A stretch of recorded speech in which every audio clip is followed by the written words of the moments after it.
Hello दोस्तों, नमस्कार। Manish नीतो blog 94 में स्वागत है। और देखिए दोस्तों, आज बहुत दुख की बात है कि आज मेरे दादी जी का श्राद्ध का दिन है, ब्रह्मभोज है। और देखिए दोस्तों, खाना बन रहा है, ब्रह्मभोज में खाना खिलाया जाता है। और देख सकते हैं प्रोग्राम भी है आज दोस्तों निर्गुण का। और देखिए सब लोग मतलब अभी खाना चालू हो चुका है। और देखिए सभी लोग, सब मेरे दोस्त लोग खा रहे हैं। और देख सकते हैं कैसे मतलब हंस के मतलब पूरा एंजॉय कर रहे हैं। और देखिए आज प्रोग्राम है, प्रोग्राम भी रखा गया था, मेरे दादाजी रखे हैं। देखिए आप लोग को दिखाते हैं दोस्तों। देखिए उन्हें हो रहा है प्रोग्राम, मेरे दादाजी कर रहे हैं प्रोग्राम। तो आप लोग वीडियो में बने रहिए अंत तक, देखिए। सृष्टि नहीं, सृष्टि सृष्टि में सत्य है, सृष्टि सृष्टि में सत्य है, सृष्टि सृष्टि में सत्य है। आदरणीय सज्जनों, आदरणीय सज्जनों, सत्य क्या है ये मैं बता दिया। अब मैं ये बताता हूँ कि सत्य का पावर क्या है, सत्य क्या है और सत्य का पावर क्या है। सत्य एक ऐसी परम शक्ति है, सत्य एक ऐसी परम शक्ति है जिसमें संपूर्ण ब्रह्मांड समाया हुआ है। और संपूर्ण ब्रह्मांड के बीच में सत्धारी बनकर अखंड राज करते हैं, जिसके राज के न आदि है न अंत है, और है न छोर है, जन्म है न मरण है, भूख है न प्यास है। इस प्रभु की गाथा को मैं प्रस्तुत करता हूँ और कहता हूँ। आज हम लोग मृतलोक में है, मृतलोक की चहकदह कितना है कि यहाँ से लोग जाना नहीं चाहता है। और वह लोग कितना सुंदर होगा जहाँ न जाना है न आना है, जीना है न मरना है, भूख है न प्यास है, सदा सदा रहना है। आदरणीय सज्जनों, मैं आप लोग के सामने 5 मिनट में अमर लोक की कथा को प्रस्तुत करता हूँ और कहता हूँ कि क्या भाई, सुंदर लागला हो, सुंदर लागला हो, सुंदर लागला हो, सुंदर लागला हो, सुंदर लागला हो, सुंदर लागला हो, सुंदर लागला हो, सुंदर लागला हो, सुंदर लागला। अमर लोक में भवनमा सुंदर लागला।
भवन में भवन है, जहाँ हो तो आवागमन है, बिना आवागमन के, बिना आवागमन के, अरे भाई बिना आवागमन के अमर लोक के भवन में अमर लोक के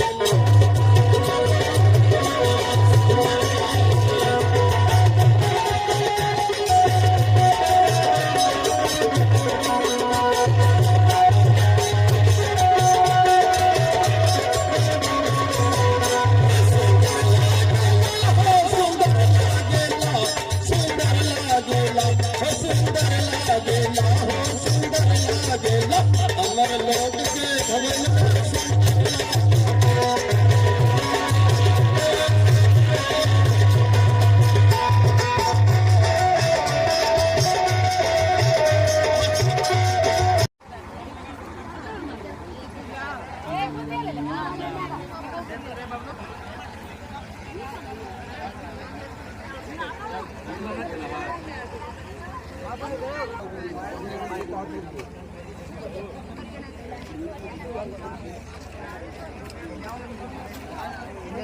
घट लो।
सुनिए सुनाता हूँ, सुनिए सुनाता हूँ एक बात कहानी। घरवा में रहेला दिन दो परने, बचपन में पिताजी गुजर गए, रहले अपना हमारी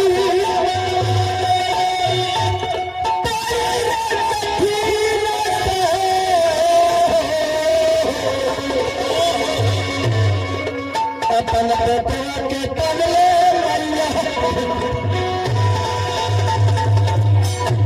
बेटा जवान हो जाता है, बेटा के शादी भी हो जाता है भैया। एक दिन माई बीमार पड़ जाती है, अब बीमारी अवस्था में मैया क्या कहती है, अरे पानिया पिला दो, अरे बेटा अरे बड़ी जोर प्यास लगे है, जरा पानी पिला दे बाबू, अरे पानिया पिला दो बेटा, तोहरे यसीस दम है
बात में माई में सुनने माई करती है क्या?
बनाई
आप लोग के बीच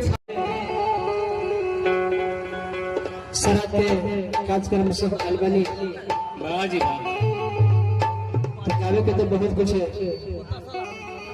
अब के कलयुग में होता है लेकिन ये तरह चलवा तब वजह द्वार में कई जगह मिली सबसे पहले इस जो श्राद्ध के कार्य में हम सब आए हुए हैं जो गार्जियन टीम आप जहाँ भी हैं आप मंच के सामने आ जाएंगे एक माला से स्वागत देवानंद जी आप जहाँ यानी आई एक संगे चले जाएंगे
साहब से बहुत बहुत सके